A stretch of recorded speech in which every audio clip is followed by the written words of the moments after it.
This week on the Doughnut podcast, we talk about camping in the hood, shots fired, a domestic dispute, and 911 called. You get to hear all about the tea while we drink our coffee because we're here live in person with our donuts, our coffee, and our conversation. Chris, it's good to see you, pal.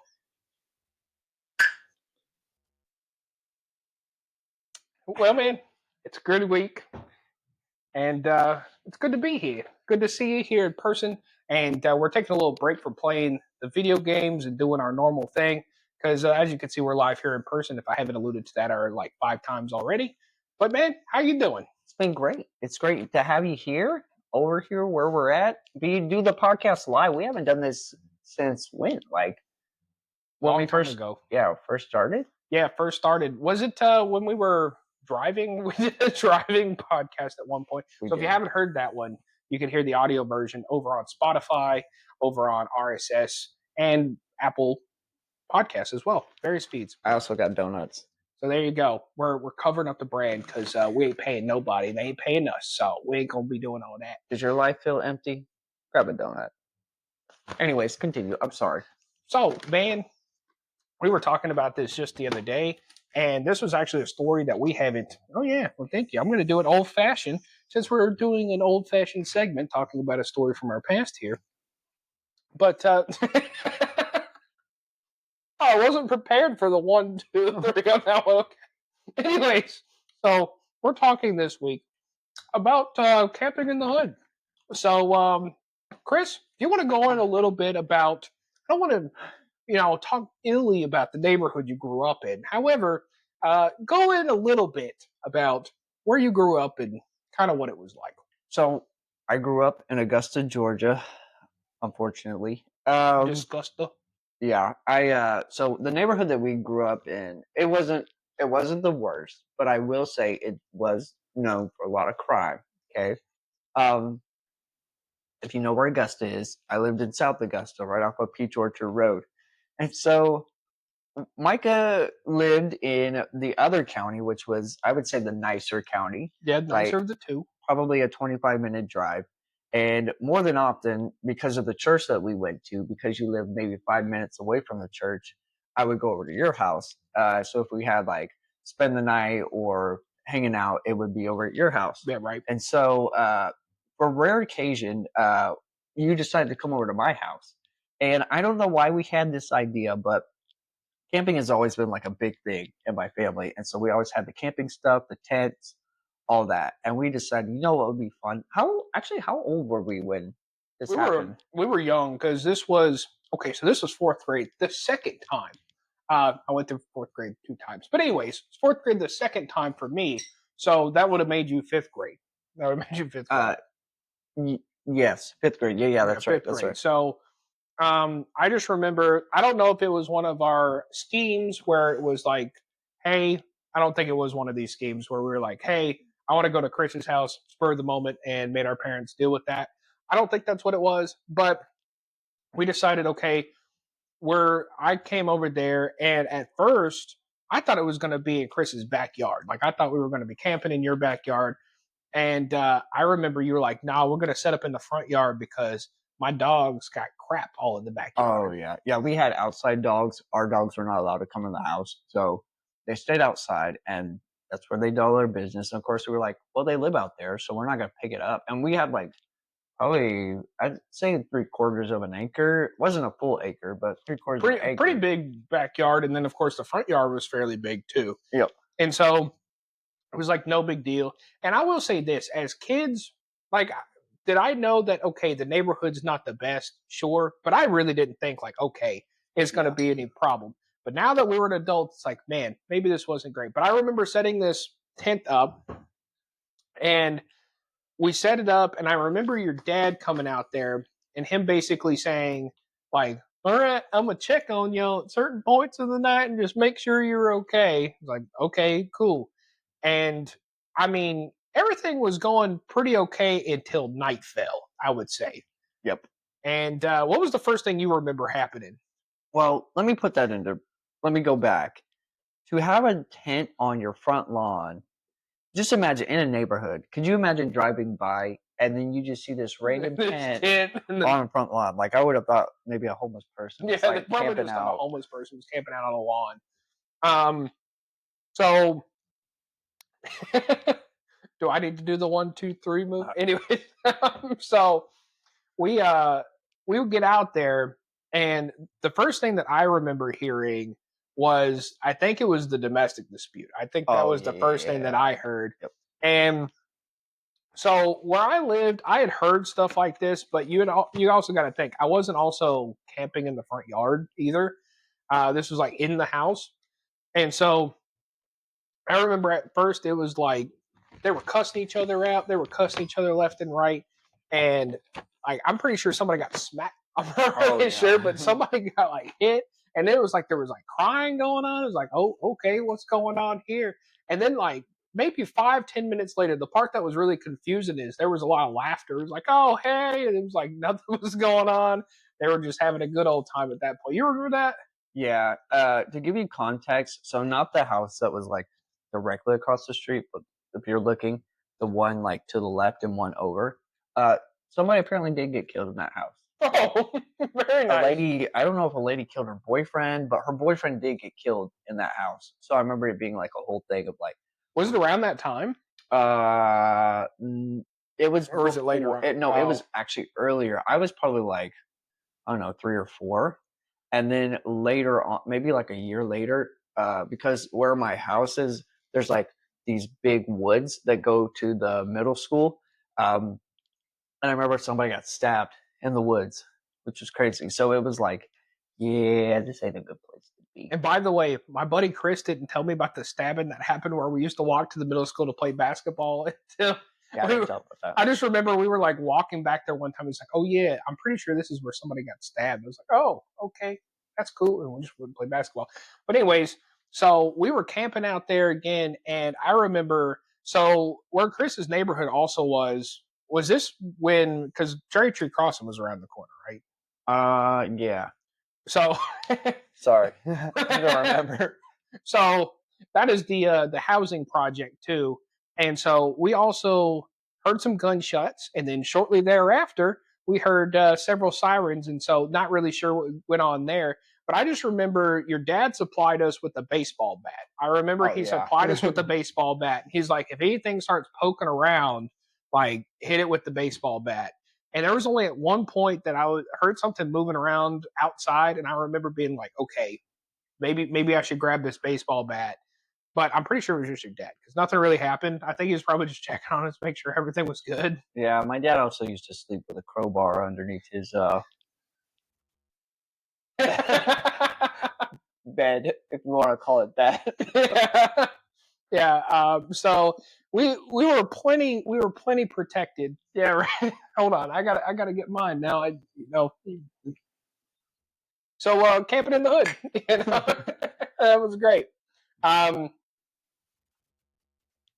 don't think we ever did that again, did we? That was like the one and only time. Yeah, well, okay, let me tell you how this started. Okay, I'm remembering now why we did it because we used to do that as like a family, like not as a family, but like my mom, my dad, and my brother. We would sleep out in the tent in the front yard if we wanted to like camp out. So that wasn't unusual, I guess. So here's what I got to ask you: follow up question then. So besides us camping out in the front yard, what are some stories that you remember sleeping out in the camp? Did you have anything crazy happen while y'all were camping out as a family? Not in the front yard. I remember we went on a camping trip. So for my 10th birthday, my dad took me to Elijah Clark State Park, and I remember we were sitting there. It was nighttime, and we were like, roasting hot dogs, marshmallows, all that stuff. Well, my dad went to go get like more supplies, more marshmallows or something out of the car, and I remember he like closed the door like with his hip, and he locked the keys in the car. Oh no! And like this was before cell phones, so it was like, oh, you don't know what you're gonna do. So I remember the next morning, it was like, okay, we'll figure out what to do in the morning. So I remember the next morning, like it was me and him, and somehow the neighboring campsite, they had a coat hanger. Oh, and so it was one of those old school like manual Coat locks. hanger, So you yeah. put the coat hanger. And I remember like for It took them like 15 minutes. They finally unlocked it and they got the keys out of the car. So I remember that. That was crazy. Other than that, I remember doing like some camping trips with you and your family, and we have a couple of crazy things that happened during that time. But other than that, like when we went camping, that was really it. I That was think. Yeah, that was nothing really too it. crazy. And we talked about this too. For some reason, hanging out with me, this is when all the eventful stuff happens. I don't know what it is. It's like nothing really out of the norm happens, and then you hang out with me and some weird stuff happens. I don't understand it, but hey, but yeah, camping in the front yard. We also had some questions we are going to ask each other while we're live and in person. That we are going to see. Do you have one that's burning on your mind? Yeah, what is something that dumb that we've argued about, but now it's like hilarious. But we were like super, like it was a heated argument, but it was over something dumb. I remember we were going to the lake one time, and you got to think, Chris and Oh, I know what you where this already is know going. which one I'm talking about. Chris and I like never really argue or bicker or anything, and I will admit I was being pretty darn annoying at the time, so I can't really fault you for this. But we went out to the lake and we were coming back into town, and this lake was probably 45 minutes from town, something Yep. like that. And I remember, and I'd do the same thing with my wife, and she just absolutely loves it. But I would read every sign like it was just a major thing, just like, oh yeah, Elijah Clark State Park, like it was some big thing. And you got to think, it had been a long day. We'd been fishing in the sun, and Chris had driven there and was driving back. And I just remember him being like, dude, stop. Like, seriously, stop. Did I stop? No, I did not. But I will say, It would like, okay, the next sign, every single sign is like speed limit 55, state marker 1017, state marker 10108. And then just like every sign, oh, Church's Chicken, 2.5 miles on the right. It's every sign every saw, sign. every single one. I was like, dude, like knock it off, like stop. And he full on pulled over on the side of the road. And he was just like, you will walk if you say one more freaking sign. And I was like, oh, he's mad. He's mad. He had enough. And I remember and for some reason I still push my luck because I remember we were still driving and I was quiet for a little bit and then I named one more sign and he pulled over and he was like, I mean, get out. And I was like, okay, I'm sorry. So it's funny now, but he was I mean, I can understand why he was heated, but that was one that I remember being like, oh man, he's pretty serious. What's Yeah. one? Do you remember one from me? It's something similar to that, but this is when we lived and had to share a room at the house in Lubbock. You know which one I'm going to. Yeah. You know what I'm going to say. Yeah. So this would probably be. I was really tired, and this is probably like 9:30, 10 o'clock at night, and like Micah, for some reason, like normally he doesn't go to bed early, but this time he's like, I got to be up early for something. I don't remember what it was. And I remember just like egging him on because there used to be these two car dealerships in Lubbock, and one was called Gene Messer, and one was called Scoggins Dickey. I remember being like, you know what, you like Scoggins Dickey. I was like, but that's your problem. I was like, Gene Messer for the lesser. I was like, your problem is you like the guy that's taking from the poor and give it to the rich, Scoggins Dickey. I was like, you don't need to be liking cars from those places. I just kept going on and on. I was like, Gene Messer for the lesser. And just to preface, I didn't buy a car from either, and I had no skin in the game from either dealership. Like I didn't care about either dealership. Yep, I remember just pushing him and being like, "You're a Scoggin Dickey's guy. That's why there's something wrong with you. You need to be a Gene Messer guy." And I just kept saying Gene Messer for the lesser. Yeah, he would say Gene Messer for the lesser. He's for the little man. And he was like, "Dude, shut up! Like I'm trying to go to sleep." And I was like, "I don't care. See, that's your problem. That's why you're a Scoggin Dickey guy." It was stupid, and you got legitimately ticked off at me. And yeah, there's a few choice words. I'm like, shut up. Seriously, shut up. And the funny part about when we did share a room, and by the way, it wasn't by choice. Like literally we moved to Lubbock and we had a perfectly good guest bedroom and we could have totally had two separate rooms, but they were like, nah, you're going to share a room. But I remember there was a few arguments that started like that and it would just be like, all right, we're going to fight about it. And literally we would just throw down. Yeah. I do remember that. Yep. So it was an interesting time. I'm glad we don't share a room anymore. It's nice to come visit, but hey, it's sharing a space, not so much. Oh yeah. I'd be like, if we're neighbors, that's cool. I was like, but if we like even just hanging out, but if we had to like share like probably a vacation home for more than a week, I'd be like, bro, I love you, but we need some space. For sure, for sure. All right, so my question, and I think I know the answer, but I want to hear specifics mainly. So you got to be honest here. Was there moments where you were jealous of me? Oh yeah. I think I've shared that on the podcast. Like growing up, Micah was an only child, and so when I first met him, uh, this was on the kick where like his parental units were trying to wow everybody with all new stuff, and so Micah got like had a whole like lighting system, sound system, like had an Xbox, like, and it felt like, and I know this wasn't the case. You got like all the newest, greatest, and latest and greatest stuff, and I was like, man, like I wish I could, I wish I could have that stuff. Like even when they bought you all those clothes, I was like, man, like I wish, my parents would buy me clothes and I could have cool clothes like him. And even when you got a cell phone, I was like, man, like he's in what, fourth grade, fifth Yeah, grade, and I was yeah. like, he's got a cell phone. My parents said I have to wait till I'm in high school. Like, I wish I could, So those were some moments that were like, yeah, like I wish uh, that I did envy like the I don't know if you call it, but like the confidence you had of Oh, like yeah. where you would just be like, I'm just gonna be confident and I don't care and I'm gonna hit on this girl and I don't care if she tells me no. Yeah. Like I wish I had that confidence. So it wasn't like a jealousy, it was more like a man, like I wish I could be like that. It wasn't like a oh man, I hate that he has that stuff. It's like I wish I could be like that. So you ready for what's funny is he knows this too, but I'll divulge on the podcast. What the truth of all that stuff was. So the lights and the speakers, I couldn't use them because my maternal unit would be like, turn it down if it was any even turned on. So it was literally just a showpiece there. I did use the Xbox, of course, but there was many a night that I remember my parental unit coming into my room and me trying to sleep, and like he would like play the Xbox until late, and I'm like, bro, I'm trying to sleep.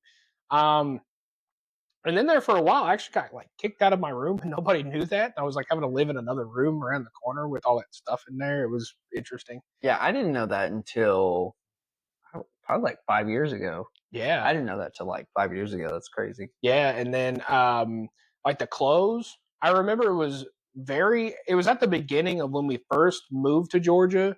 Like, yeah, I got a lot of clothes and stuff like that. But then really after that first like spurt, like we went to Marshalls and all that other stuff. Like Yeah. we didn't, because at first it was like all mall clothes. Like I remember we going to the mall and it was like PacSun and it was like, a lot of other stuff.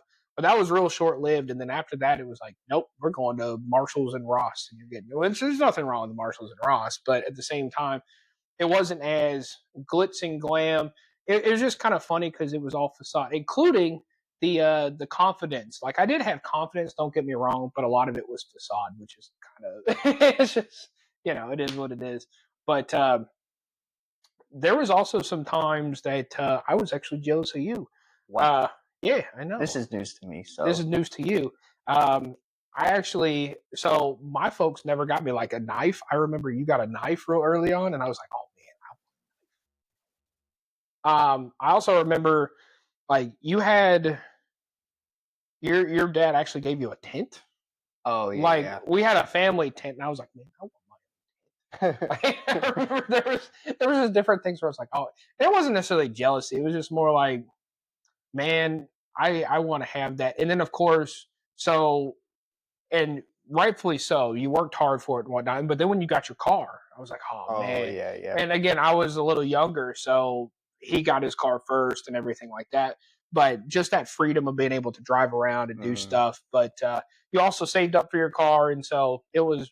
I don't know if you can necessarily classify those as jealousies. It's just more like, oh man, like that's cool stuff. Like, Dude, there's a lesson in that. You look at you like it's like you were jealous of me. I was jealous of you. It's like you can be jealous of other people's stuff, but not realize like, hey, like someone else is probably jealous of your stuff. yeah, You know what I mean? Not that yeah, this is a preaching Yeah, podcast. it's not a lesson based podcast here, but hey, we're learning things together. But what you got for me, man? Okay. What is something I'm great at but totally oblivious to? Oh man, so I don't know if you're oblivious to that. You're great at roasting people. Really? I don't Yeah, think I'm great at roasting yeah, you're people. great at roasting people. You got some great roast in there, man. But Yeah, again, sometimes. again, I think you do know some, but like you definitely know when you do roast somebody and it is good. But it's like, dude, you can roast some people up for sure. That's true. Micah and my wife get my unadulterated roast. I'm telling you. And then it's like, well, all four of us hang out together. His wife gets to see, like, oh yeah, that was a good bird, or oh yeah, like I got him. And sometimes I'm like, man, that was good. I roasted them good. Yeah, I yeah. torched you. It's like, I oh yeah, that torched them. was real good. And then the other thing is, you got a lot of leadership qualities, so Oh, that you've thanks. like tapped into over the years. Because whenever I first met you, he was real timid and whatnot. And I mean, those leadership qualities were always there, but for sure, like I mean, it's developed over the years. And I think what's always hard, and I think in my opinion, every good leader who's always striving for better always kind of questions, okay, am I the best leader that I can be? But I think that's a healthy question. You know what I mean? And I wouldn't say that you necessarily don't know it all the time, but at the same time, I think there's that healthy question that comes up of, am I using my skills to the best of their ability, or am I a leader to the extent that I want to be? And so, like, sometimes it calls that into question, if that Oh makes yeah, sense. because I will tell you that is like the one thing I'm insecure about a lot of things, but that is one thing I'm insecure. I'm like, oh yeah, like there's all the like. I think in my mind, I'm like, I gotta be if I'm gonna be a leader, I gotta be like this, like in this box. But thanks, that's really nice. This is mine for you, and I've told you this before. Um, and I don't think it's something you're oblivious to, but I think a lot of people underestimate it or don't give you the credit that you deserve. But like, y'all don't realize how smart Micah is. Like, he really is like intelligent. He really is smart. Like, if you talk to him for a while, like he can have a conversation with you like on a lot of things. You're like, wow, this dude is like intelligent. I know I make jokes all the time about like, yeah, you failed the fourth grade and all that stuff, but like you like he really is like smart and like even in the field that you work in, like you have to be smart to fix the problems that you fix. And so I think a lot of people underestimate that, or even just like the general knowledge, or call them random facts or useless facts or whatever. But you're like, dang, like I didn't know that. Like yeah, I think that's something. And then I think too, you probably know it, but maybe don't admit it about how you can make people feel just welcome and like joyful. I guess like you can go talk to anybody and make them feel like, oh yeah, that guy's my best friend. You know what I mean? Like you can just go have a conversation with anyone, and you're like, that guy's like a really cool dude. Uh, so I think maybe that's something you're a little oblivious to. Yeah, I would probably say so, because I think what's hard is, and kind of going back to that kind of two-edged sword of, the whole leadership thing. When it comes to making people feel good, or even talking to people, or even being friendly with people, um, good people who are good-hearted take that and they're like, oh man, good guy, and treat you well. Well, due to some unforeseen technical difficulties, I can't even talk. Do I have technical difficulties? A little bit. We had to chuck the lapel mics. Now we're on to our regular mic. But what I was saying before, so kind of about the whole, making people feel like a friend, or making them feel, welcome and things like that. The good people, they were like, oh man, he's a really good guy. And then other people who maybe aren't necessarily great, they just kind of treat you bad from the onset and make you feel like you're the problem. So like it's kind of a two-edged sword, because a lot of people will be like, oh man, that's a cool guy, but then there's some people that are like, oh yeah, well he's weird, or he's crazy, or he's whatever. So it kind of gets mixed reviews, and I think that kind of impacts some confidence, just like being a good leader. It gets impacted when people who are either jealous of that trait, or have some issues with leadership style or whatever will try to knock you down there. So I think it's kind of that weird two-edged sword that'll kind of impact your confidence on that side. That's great. That's So, great. Okay. Next question for you. okay. Well, Here's my question about it. What was something that? Well, I think we've already had that one before, but Next what's question. yeah. So if our friendship was a movie, what would the title be, and what would be the most iconic scene you think? Oh, that's a good question. Oh, what would the title of our movie be? They're at it again. Um, Listen, if this was 2014, I would say Lubbock Nights, the Ballad of Micah and Chris. I don't know. it would have to be something like along the lines similar to Butch Cassidy and the Sundance Kid. Yeah, something like that. I don't know what it'd be. They're at it again. A Tale of Two Brothers. Uh, I don't know. What do you think? Man, like I said, 2014 would have been a totally different title to the movie, but something adventurous. Like it's got to be something, okay, Yeah. crazy, adventurous. Some because again, it's always like we always come out with some crazy stuff that be happening. So What do you think the most iconic scene would be? Um, I don't know because we pulled some pretty like you think iconic. You think of like big moment in the movie. yeah, So would it be? Because my deal is like there would definitely be like big points. I think definitely like stopping being friends and then being friends again would be a big, but like iconic scene. Oh, I don't know, probably like the camping trip scene, or when we baked X-Lax brownies for the church. yeah. Uh, oh, I know what would be a good iconic scene, but I can't share that on the See, podcast. I'm just like there would be multiple movies. There would be probably a main movie, a bunch of sequels, right? And I feel like each stage of life would be a different Yeah, sequel almost. And like the most recent sequel, I'd be like, oh, the climax of the movie is driving through Shreveport and having a pop tire. yeah, Like that's just yeah, like iconic. Okay, yeah, that yeah, kind of stuff happens, and we bribed a Louisiana good old boy to get us a tire faster, kind of thing. yeah. The one I was thinking about was the sting operation when we orchestrated our own little sting Yeah, operation. That's why I was like, I can't share that on the podcast. Dude, I'm trying to think, man. Uh, I think a hilarious moment would be when you took the tailgate off my truck and I oh came god, out storming mad. That'd probably be an iconic scene. oh yeah. It'd be like, oh You yeah. put that tailgate on my truck right now. Put it back right now. Yeah, that was crazy. Yeah. You got any others that you would think? Um, it's a hard question, and I asked it, but again, it'd be like it's almost like a ballad, almost, but at the same time, it's like adventurous but funny.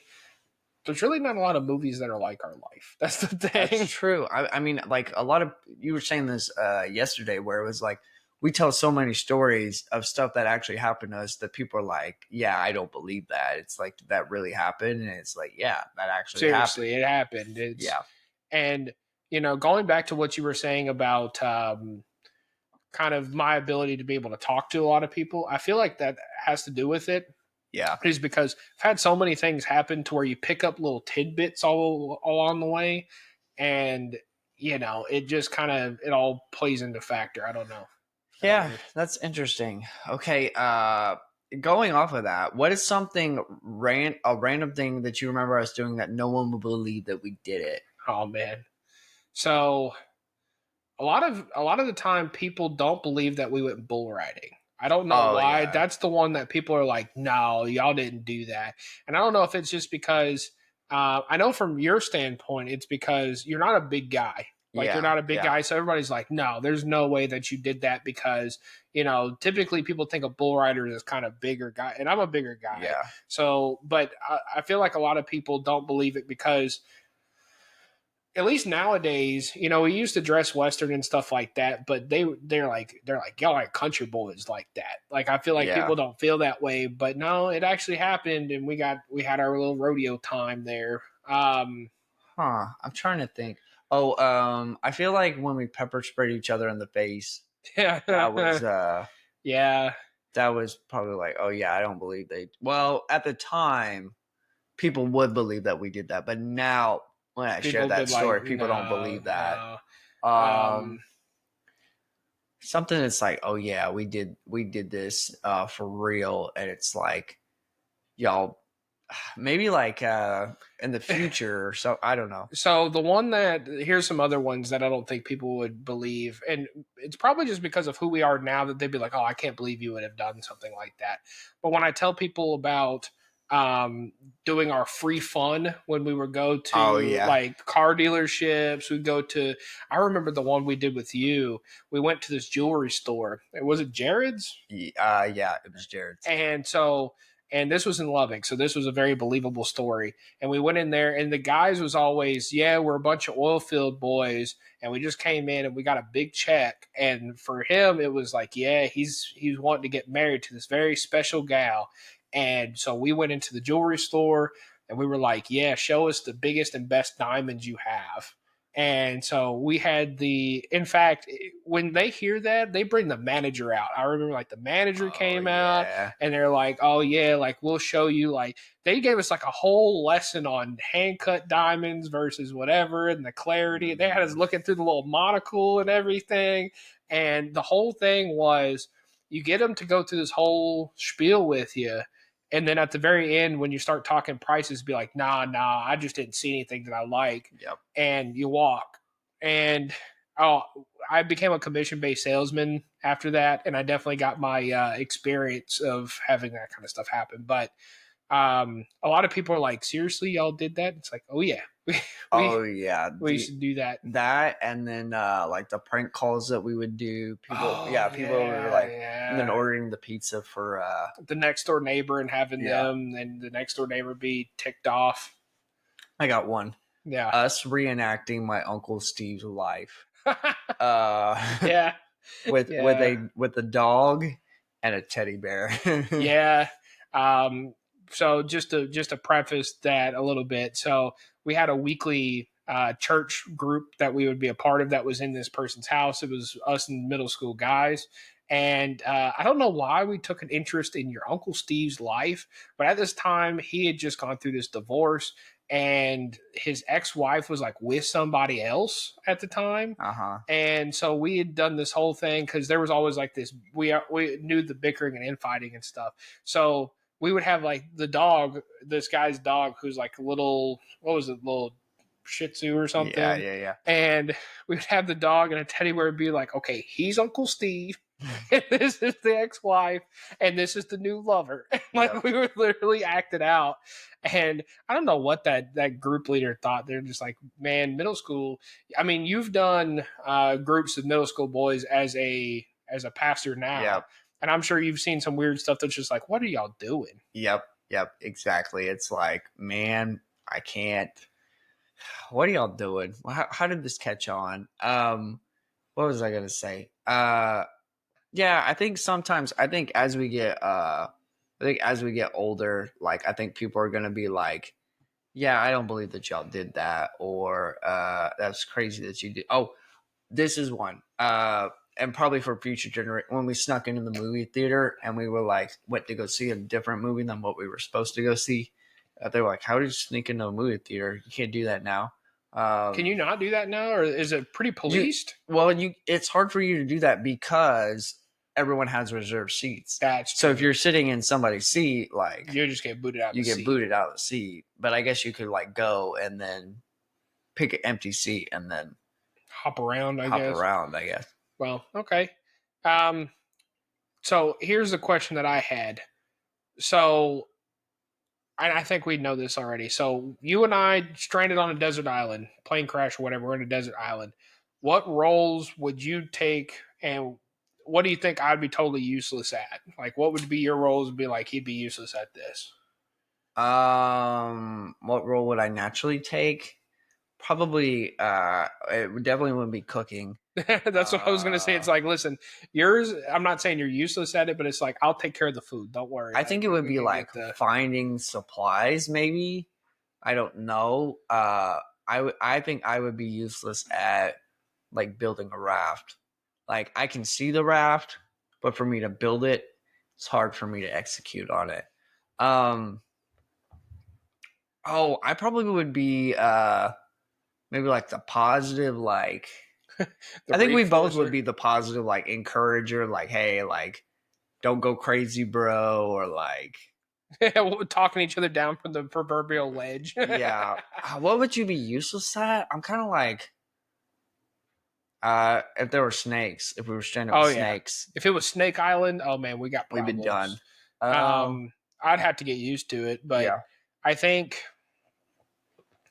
for me, again, it's like anything food related. It's like not that you're useless at it. Oh, I'm useless. I'm You useless. could, dude. You could cook if you wanted to. It's just it might not taste great. Yeah. But it's like for me, okay, you gather the firewood. You know how to build a fire. I know how to build a fire too. But it's like you can build the fire. I'll take care of that. We don't have to worry about dishes. Yeah. It's like we can just eat. But I think a lot of it would be we'd probably be having to figure out a lot of logistical things together as far as okay, how are we going to get fresh water, how are we going to do that. And I'm not saying that I'm not the best at some engineering ideas, and so you're a good out of the box thinker, so I'm sure that there would be some things that I'm not good at building it though. Hey, that's fine. He'll tell you I'm not one to worry about getting my hands dirty. It's like we'll try something, but you know what I would be useless at? If you're like, hey bro, let's go explore this or check this out, I'd be like, I'm not that guy. Like you'd be like, oh dude, check this out. I want to go check. I'm like, nope.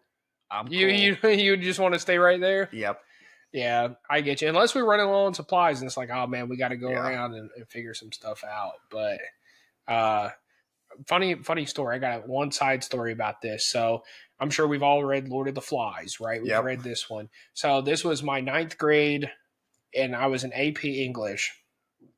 And I didn't know that I was in AP English until I came for my open house night for high school. Oh, dang. And so there was a summer reading that they had to do, or we all had to do, and it was Lord of the Flies. Oh, and so I had to read it really, really fast and everything. And my first assignment was writing a paper about, and it was interesting because the summer reading went in and we did kind of some class time and before this paper was due. So I kind of got to know everybody there. Yep.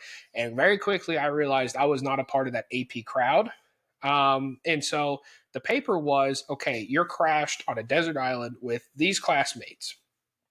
And I did not make friends very quickly because my paper was about, I would kill them all.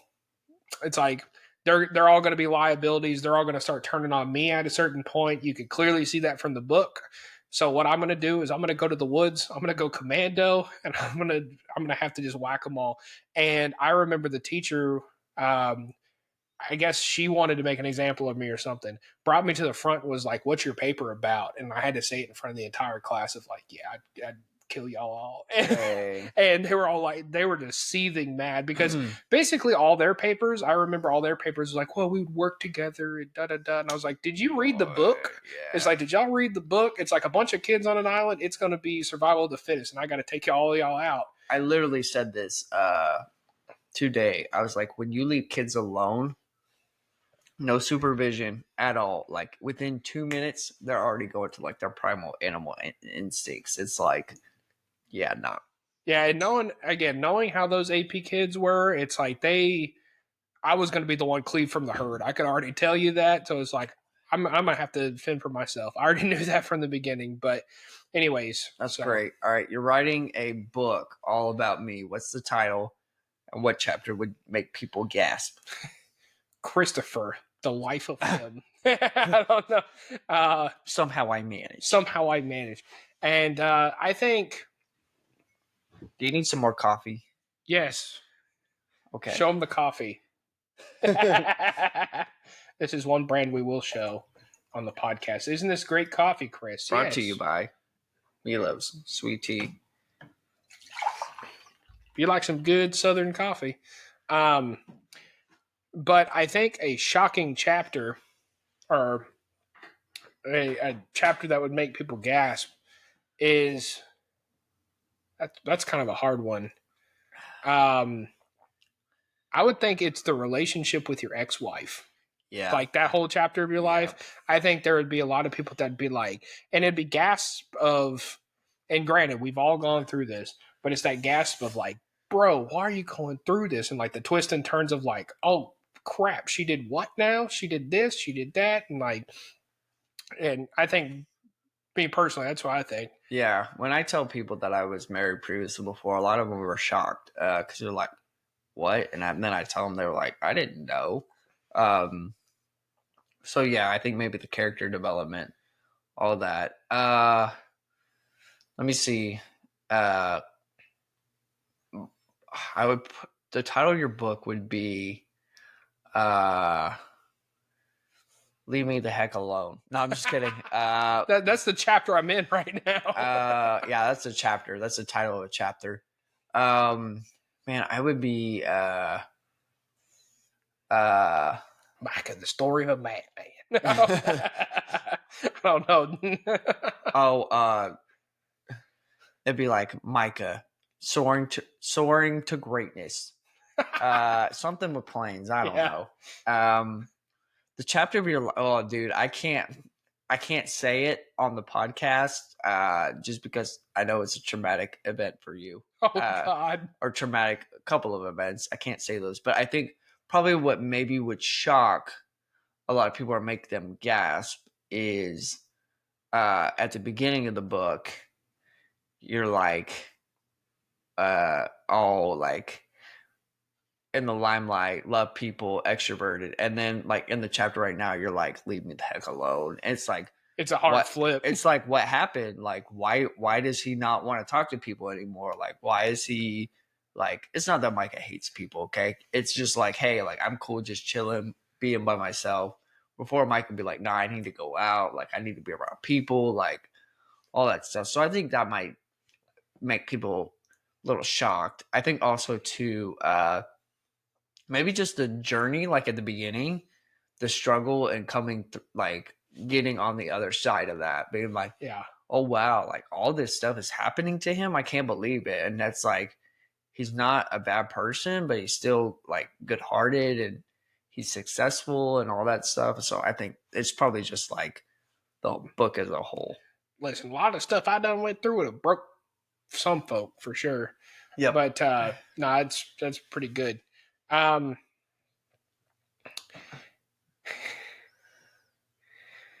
skip that question. We'll skip that question. Yeah. So, who do you think would be more likely to survive a zombie apocalypse? Probably you. Because Why say that? You're obsessed with zombies. I'm obsessed. Yeah. I don't know if I'm obsessed. I think you are. I wouldn't say an obsession, but I definitely looked into it. And there was that, I feel like in pop culture, there was like the ninja obsession where like it was ninja this and ninja that, if you remember. And then I remember there was a lot of zombies in pop culture and things like that. I remember having a zombie apocalypse plan when we lived in Augusta. Do you remember this plan? Wait, you had a zombie apocalypse plan? Yeah, in case something were to happen. If you don't remember this is quite funny. So I had the zombie apocalypse plan, and there was a Penske truck place that was just up the road. And basically, you know, the signs that a zombie apocalypse were going to start, because this is how I figure it would start. It's not like the world's in shambles. It's not going to happen that quick. In fact, I was a little nervous when those people would do bath salts in Florida, and they were like acting like zombies. I was like, oh man, it's starting. But it would be like onesie twosie reports of like some weird things like Beyond the Dead happening and things like that. This is what you do. I remember my family, we had a shotgun, and I remember being like, all right, we're going to take the shotgun. We're going to go hold up the Penske place, take the truck. And then what we're going to do is, and this is I was like 16, 17 at the time. So please, this plan would not work. But we had this homeless ministry at our church at the time, and it had a warehouse full of canned goods. And I remember I was like, I'm going to hold up old Pastor Raj. And I was like, he's going to help me load the truck up. Oh my gosh. And I was like, and we're going to Montana. Why Montana? Because it's the least densely populated area. Montana. Yeah, it's the least Who densely came up populated with this state. plan? Me. Oh, okay. And go out to Montana and try to find a place because, every metropolis area, most people are like, oh, a zombie apocalypse happens. I got to go to the grocery. That's where everybody going to go. Yeah. I got to go to get guns. That's where everybody going to go. It's like, you got to, I figure something like that, like nobody's going to rob a church. So be the first one to get the church stuff. But I know that sounds so bad, but that was my 16-year-old plan if zombie apocalypse were to happen. But now I don't have a plan. So. I can run fast, but that's about it. Okay. That was a very interesting question. You have to make me go viral. What video are you filming for me to go viral? Why do I want to say a Jackass style video? I don't know. My name's Chris and I'm about to get kicked in the nuts. I don't know why. Now, really and truly, I think that's hard because we've been trying to make a lot of videos go viral. and the stuff we thought would work haven't really. And then some of the stuff that we thought would be meh, like did work a little better. For me, the one that my gut tells me is something related to your job and your work and being, make something short about some of the lessons that you've learned over time about being a pastor in general. And then I can even see, I mean, you got some good stories and you got some good life lessons. I could just see it being 2 to 3 minute videos about a life lesson, like a story going back to your ex-wife. There's a lot of lessons from that one. And helping people and things, because a lot of those videos do go viral. You talk about like, this is my experience. And for how shocking it was, it's like, okay, you say that video and this is how I got through it in 3 to 4 minutes. Like I could see that. Yeah, for sure. I think for you, it would be like, I quit my job to be an airline pilot and I'm going to go in and I'm going to tell them I quit. And then you're like, then the next day it's like going to fly or something, whatever. It's like people love the Cinderella stories of like, oh yeah, he made it. Yeah, because my thing is, if I ever were to have, and this is like everybody's dream, right? If I ever were to have a hypothetical $1 million drop in my lap, there's only a few things that I would do. One of the things is I would take that 70 grand and go ahead and just finish out my flight school and everything like that. And then that would be a possibility to where you get flight school done. I tell my regular day job, like, hey, deuces, and hop over to the airlines and say bye. And, and go viral at the same time, make money from 2 sources. That'd be great. Yep. Okay. So you're given $5,000 to upgrade my life that I currently have. What would you change? And 5,000 to say this, $5,000 is not huge these days. Like it is a lot of money, but it's not nearly as what it was. I think probably what I'm doing to upgrade your life is you're booking you a vacation. That's what I'm doing. I'm booking you a vacation. Can you go on that vacation too? You and your wife? Yeah, it's like booking you a vacation, like an actual true vacation, like premium cruise or like where you're gonna like premium resort, something where you're gonna like relax and like for like 2 weeks. 2 weeks. That's what I'm doing. Yeah. I think a lot of the same. Just like we both need a vacation. We both need a vacation. Of course, I'm on a semi-vacation right now. It is a full vacation, but it's one of those things to where, it's different when you're on a cruise. It's different when you're like, okay, which I am relaxing right now, but it's always different when it's 2 weeks of just like everything taken care of. Yep. All right. You find what about me? I was same thing, just vacation. You find a time machine and can only go back to one moment in our friendship. What moment do you relive and which moment do you skip? I know which one you're probably going to skip, but which one are you going to relive? There's a few of them. So there's a few that I'd like to relive with a caveat. And I know this one doesn't necessarily have a caveat attached to it, but there not be certain people in the memory too. And one of those would be like bull riding, that rodeo experience, because I did have a good time. I just wish there wasn't certain people to share that memory with. Oh yeah, I guess yeah, per se. Um, Something else, I think some of those Six Flags memories. I mean, yeah. and I can't necessarily just name one. If I did have to name one, it was the one when you first got your car, and we just decided. And this was all based off of going back to that youth group leader from before.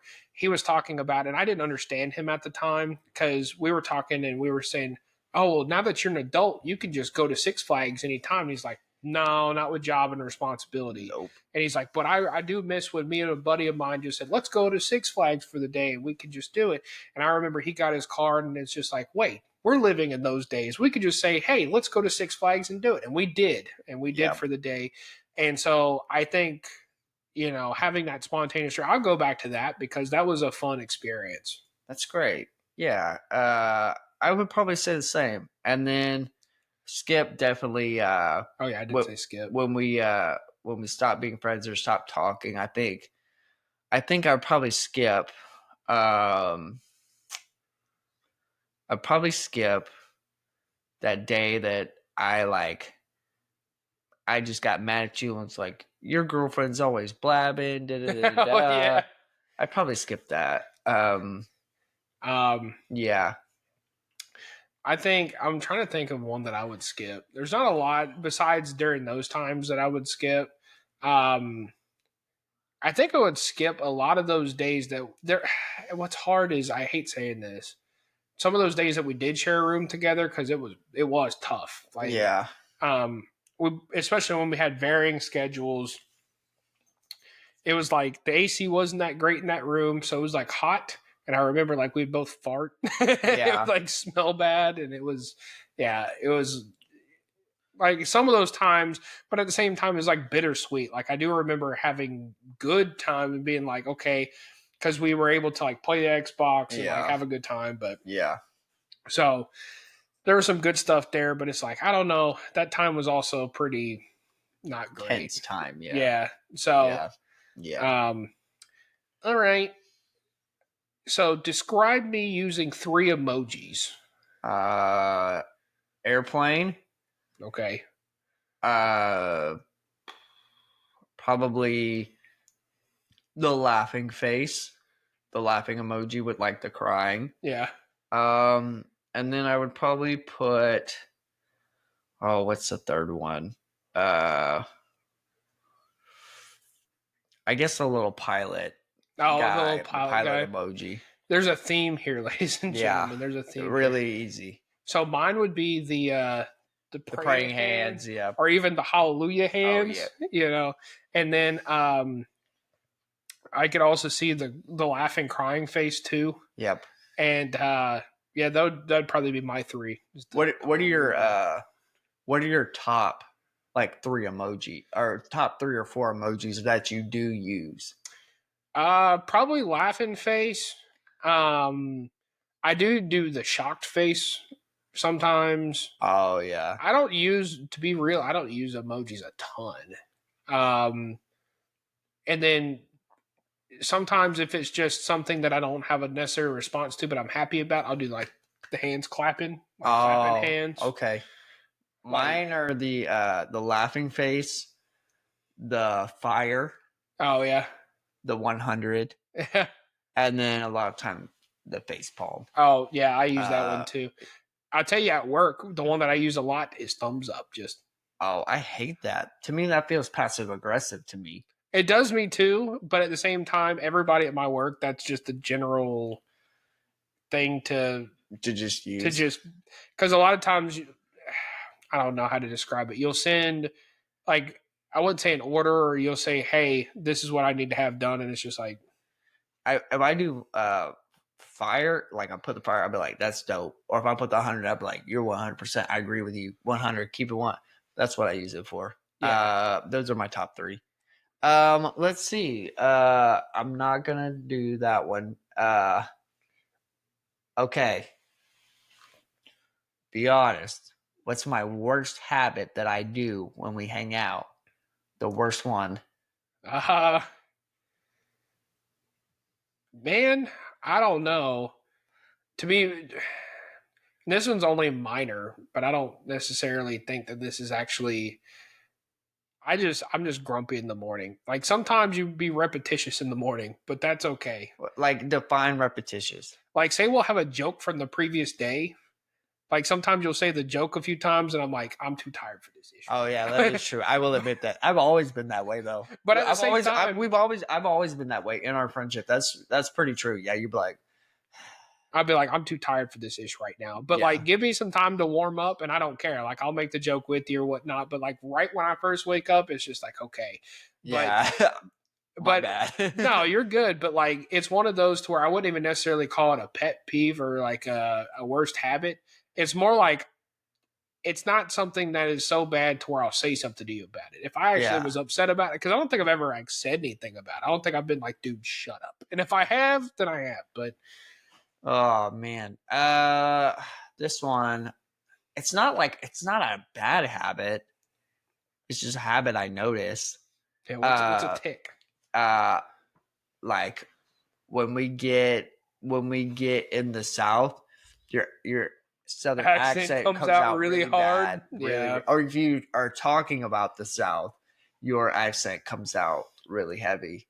Yeah, and I didn't realize how much of an accent I actually had until I went back and watched the original version of this podcast, the Krispy Kreme show that we made, and holy crap! Like I had a really bad accent. You know when the last time it was that it came out? What? And it's actually our number one viewed short. It's like, now I don't know if y'all know about lawnmower races in the South. Oh God, bro, that one? Really? Yeah, it comes out pretty good. Man. Not to make you self conscious about it, but it is like. What if that ended up being my shtick? That might be it. That might be it. It's just like I have a weird Southern accent thing, and that's what ends up happening. Oh, this question is on here, and I could answer it both for us. What's one time I 100% should have listened to you, but I didn't? Both about the people we were dating. Yep. Both were terrible. And both were narcissistic, and we could have saved each other a lot of time and a lot of effort on that. But at the same time, you always got to have that one relationship that you go through that just it ain't right for you, but you try to fit that puzzle piece. And unfortunately, there's a lot of people out there that just get stuck in that and never get out of it. Luckily, we got out of it. Though. Yeah, that's great. So what is what is a dumb hill that I will definitely die on? I will tell you this, what it is. Yeah. Your weird obsession or love for the movie Hitman. You will die on that hill. You will talk about how Timothy. You'll be like, yeah, Hitman. That's such a great. You won't say it's such a great movie, but you'll talk about it and you'll be like, yeah, it's a good movie. Like, and I'm like, dude, that movie is trash. And you're like, it's not that trash. We should watch it after this. Yeah, Timothy. I think that's a dumb hill that you will die on. The one that I will answer for myself too is I won't accept money from like anybody. Oh yeah. It's like I'll be homeless on the street and I'll be like, I'm not. It's like I'll work myself out of this cardboard box. I don't know why that is, bro. I have no idea why. I'm trying to think. What's mine? Probably similar. Probably similar. And I think a lot of it is just like we've talked about before. It's wait, no charity case, or it's like kind of that feeling. It's not necessarily that is. People are just trying to be nice, but at the same time, it's like we've had it happen to where people be holding that over your head too much, to where it's like, okay, I'd rather just do it myself and know there's no consequences on the back end. I think what would mine be that I die on? That Cody Rhodes is the best wrestler in the world. Yeah. No, I don't say he's the best wrestler in the world. He's my favorite. Well, there you go. But similar to that, I think it's that the Rock and Hulk Hogan are trash. I will die on that hill. I will die on that hill. That is a dumb hill to die on, but I will die on. Well, okay, time out. You will die on the hill of if anybody argues with you and says, wrestling is fake. Like, that would be a hill that you will be like, I will die on this. I know it's fake. I know it is, and I'll tell you why I like wrestling. And like, yeah, I will die on that. Okay, yeah, for sure. I got two more questions, and then sounds good. Let's see. let's see. If our jobs were reversed, what do you think I'd be great at, and what do you think I would like bomb at or be horrible at? Our job roles. Yeah, if I was doing your job. Uh, you would be great at communicating and being a leader to the people that I have to lead. And you'd be terrible at dealing with the people that say no and bringing your ideas up to That's people probably all the true. time. Not just that, but you would have a hard time with the expectation of we're just going to sit here and twiddle our thumbs. Like, I think you would have a very hard time with dealing with that, as I do as well. I don't have an easy time with that either. Yeah, yeah. Let's see. I think you would be great at interacting with the kids. I think you would be great at I think you'd be great at like teaching the lessons and like being fun and all that. I think you'd be great at recruiting volunteers. You'd be great at that. I think you would probably be not so great about like I think maybe keeping up with like what the kids are like What they're into. what they're into right now, because you're like, I don't have kids, so I don't know. I think also too it might be a struggle for you to like uh I'm trying to think. Really and truly, like a lot of it's not I stuff think that you would struggle with. personally, one thing that and this is your role, this is being a teacher, this is Yeah. really doing anything. It's not so much the kids I'd have a problem with, or the public speaking aspect, or the volunteers. It'd be interacting with the parents. Oh yeah. Sometimes I'd have problems with, and especially if we're talking about behavioral issues and things like that. Sometimes that's hard for me because sometimes I feel like I'm too nice on some things or I'm too heavy on some things to where I just kind of am still figuring out that range The of okay, balance. where to be balanced. And so I think personally, I think that's where I would struggle in your job is dealing with the parents. And because if I had a behavioral problem that I know is a behavioral problem, and they come up to me and they're like, "My kid's an angel," oh, it's Oh like, yeah. "Hey, listen, that would be a hard situation for me to handle." Yeah. Do you think you would struggle with the feeling of having to feel like you have, even after you're done at the end of the day, you kind of have to be on still, or not really? Uh, No, if it's something that I'm passionate about, I'm not as Yeah. passionate about it as you are. Yeah. So maybe it's a little different, but I've had jobs where it's both, where it's, hey, you clock out at 5 o'clock and you're done. Yeah. Or it's, hey, you got to be glued to the phone because it could be 4 in the morning and there's something that's going to happen. Yeah. And of course, you'd rather have the 5 p.m. and get off.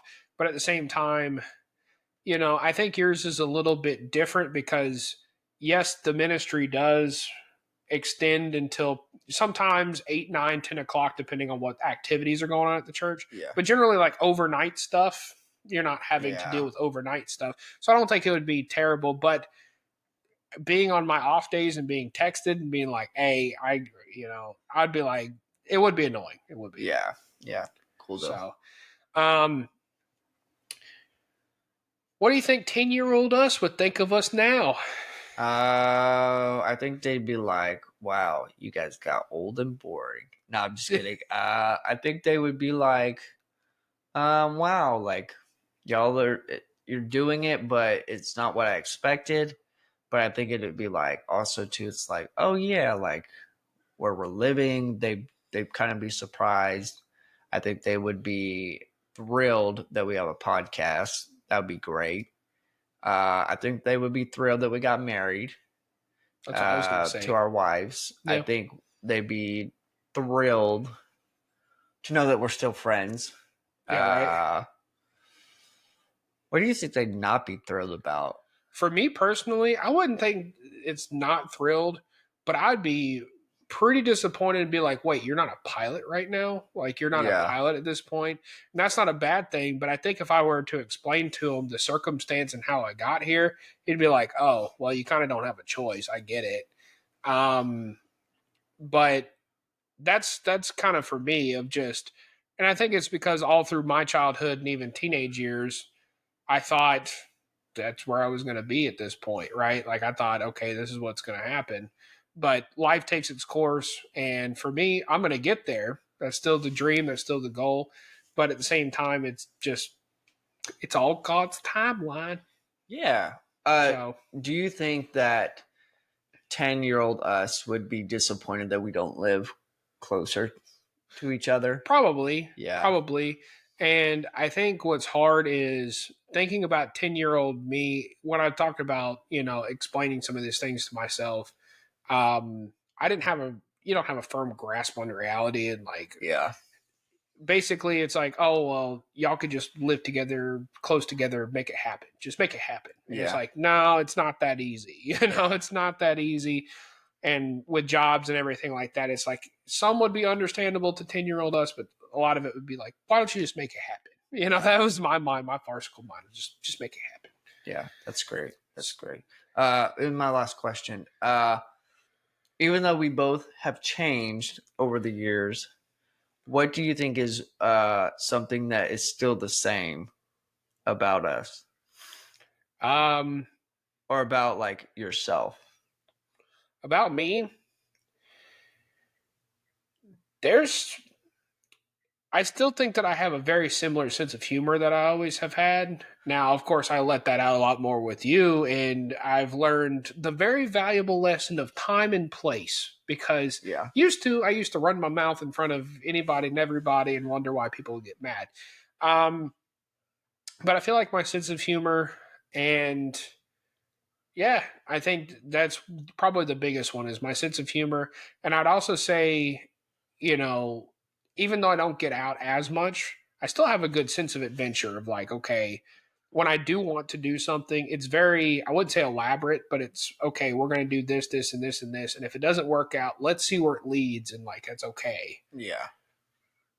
I think I would say for you, probably this is gonna be a weird one. You're like, what? Your love for elderly people. You've Oh, always had yeah. that love for elderly people. I think your compassion for people. You've always had compassion for people. I feel like it's amplified the older that you've gotten. I would say yeah, hard work ethic. Like you're like, yeah, I'm gonna be your friendliness, being friendly towards people. I think also to your loyalty, like as a friend. Even though like when you're 15, you don't really know what loyalty is, but I think the fact that you're like, you know what, this is my friend, and even if I don't do everything, I didn't do everything right at 15 years old. Like I didn't do everything right at 15 years old. It's still like, hey, like this is my friend. You don't mess with my friend. Yeah. That's something that's been the same. I learned that from the Mr. Rice story. Probably I don't know. For me, I guess probably my moral compass. I've always had Oh, like a very agreed. like Yeah. in that times I think I was too rigid and too judgmental in that moral like very black and white. But it's still like you want to do the right thing. Uh, yeah, Well, and something else too is um, you've always had a lot of foresight of what I mean by that is you've been able to almost look around corners and so what am I trying to say? You've taken the lessons from other people and applied them to your life so you don't necessarily have to apply those lessons. And that's something that you do quite a lot. Like oh yeah, say I've gone through something and you're on the edge of going through something, you'll listen to the things that I've said, or there's been a lot of times even there'll be things that your dad has gone through oh yeah, that yeah. you've looked at and gone, okay, I don't want to repeat that same pattern. So what can I do to not repeat that? And I feel like you try to look around those corners of, okay, if I continue down this path, and that's something that a lot of people don't have, is looking down the path and going, if I go down this path, it's not going to go very well. And you align that with your moral compass very well of, okay, if I go down this path, maybe it's not going to align with who I am, what I want to do, and it might get me into a stuck situation to where I am going to have to do something that I don't necessarily agree with. It's like get the prophecy. Right, dude. There's been times in my life where I have fully known, like, I know this is where the path is going to lead. And I've still gone down it anyway, and then the Lord in his graciousness, before I got to the end of that path, he's like, you better get your crap together before, like, because if not, this is gonna happen. And I'd be like, oh yeah, I don't want that to happen. So it's Right. like, yeah. But I mean, also you're compassionate for people. You talk about me being compassionate. I mean, you've always been really compassionate for people as well. Maybe not so much the elderly. I feel like that's where my heart is. Yeah. You got to have a lot of I love patience for that. elderly people, but you have a gift. You have a gift and a patience for them. Yeah, and I think for me, the only way that I can describe it is, we're all going to get old, and I feel like an old person at heart sometimes, so I understand them a little more Yep. than some. But no, but you got a gift of compassion for other people, because there have been times to where I'll even make jokes about people or things like that, and you're like, that's funny, but that's not cool. Like, Yeah. and that's something that in our friendship I've always appreciated is, and we've talked about this before, is always being straight up and honest with each other. And that always hasn't happened to the Yeah. where it's needed to, but there's always been, at least since we've been friends the second time around, if I'm not doing something I'm not supposed to do, you kindly and respectfully, it's not like you come at me and check me or anything like that, but you do check me and say, hey, listen, I don't think this is the best thing for you, and here's why. Or I don't think this is what you need to be doing, and here's why. I hope that doesn't offend you, but this is how I feel. And as your friend, I have to tell you that. And so that's, I feel like you've had those abilities, but you didn't necessarily know. Because I remember as kids, you still saying stuff like that, but it would come across as more rigid or maybe more pointed. Yeah. It would And so, come off judgmental, or like, bro, you're not living right. So the approach was probably very rigid. yeah. And so, but it still was appreciated because, I mean, only true friends will be like, hey, man, listen, that's not what you need to Yeah. do and whatnot. So, for sure. Yeah. Do you got another question, or you want to wrap it up? Uh, the last one, who do you think has changed more, you or me, over time? Uh, I I think don't. it's hard to compare. I don't think. I think we both have changed at the same. I don't think anybody's changed more, because that's what I appreciate about our friendship is we're both trying to get better. And I can say, we're not comfortable staying at the same level that we have been. So I think we both have changed in a Yeah. good way. So I don't think it's one or the other, really and truly. And I'll finish off on this. I think so. I think the truest test that happened. So just a little bit of a side story. So Chris and I, if you've listened to the podcast, we weren't friends for a very Yep. few years there, and I think he saw me at a grocery store, and I had moved back to the same town he was living in. He came up to me, said, "Hey," which is very unlike him, by the way. Going back to the whole timid thing. Yeah. Before, he'd have just been like, "Oh, there's Mike. I don't know if I want to talk to him. He probably don't want to talk to me." But he came up to me and was like, "Hey man, how's it going?" And it was like, "Hey, how's it going?" And I didn't know what to think. It's like, man, I don't know. It's been so long. I don't know. And so we made this, lunch. Was it lunch or dinner? I think it was dinner. Yeah, it was like dinner. We were gonna go to Cracker Barrel or Roses, and then we ended up going to We ended up Firehouse. going to Firehouse Yeah. Subs, and I remember because I was with my wife at the time, and she was my girlfriend at the time, and I remember talking with her, and I was just like, "Yeah, I'm gonna go into this thing with expectations of like, hey, this is what I'm. If we're gonna be friends again, this is what I need, and all this other stuff." And bro, I don't even think I even talked to you about those expectations, because we ended up sitting down, and I think the both of us realized like, oh crap, we're both adults and we're both different people. Yeah. And because at first there were so many things that was like, okay, this is going to need to change, this is going to need to Yeah. change, and it just became, no, he's still my friend that he was before, but he's matured past all that stuff, and you can Yeah. just immediately tell. I didn't even have to have that conversation. It just became a more, I think we just caught up the rest of the time of like, oh man, this is what's been going on Yeah. all these years. Yeah, because you were like, I'm sure you were like, at the end, you're like, bro, like, let's just take a drive and let's catch up. And it was like, okay, like, guards are like, you can let breathe a little bit. But for me, it was like when we got there and we started talking, because like you are always very close to your parental units, and I know they had a big influence on your life. And I knew a lot of that was a lot of what they did was the reason why you acted the way that you did back then. And I had like I had worked through all that, and I was like, but when I heard you talk about like, yeah, like they did this and that, and I'm not really talking to them that much, and I'm kind of, and you weren't like trying to be that goofy antic kid that was just like making joke, but you were like, you could actually be serious, you know what I Yeah. mean? Like, and actually have a conversation. Then I was like, yeah, like I think we both have changed. And when I saw you in the grocery store, when I first saw you, I did was like, man, I'm not gonna go up to him. And I was like, because I saw you like walk to the back, and then I heard someone's like, it's like, are you just gonna be quiet? It's like you're a freaking lion. That's who you are. It's like you need to go and approach him. You need to say something. And I was like, yeah, like I can't live my life being scared all the time, like because that's what it was. It was like, oh bro, like has he changed, like what's he gonna say if he sees you, or what's gonna happen?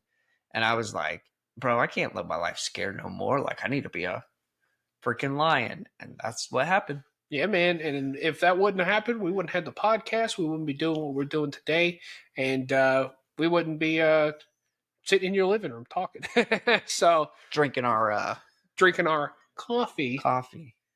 Hold on. 1, 2. Oh, I messed it up this time. That's okay. But anyways, it's been a great episode.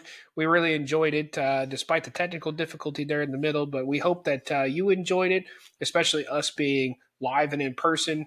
And next week we'll be pretty much back to our, wouldn't say regular scheduled programming. It's what we've been doing for a little bit now, which is playing video games and having a good time. But we hope you enjoyed the questions we asked each other. And don't forget to like, follow, and all that good jazz over here on, if you're listening on audio, good for you guys. But come follow us over here on YouTube at DOUGHNUT Bucks Pod.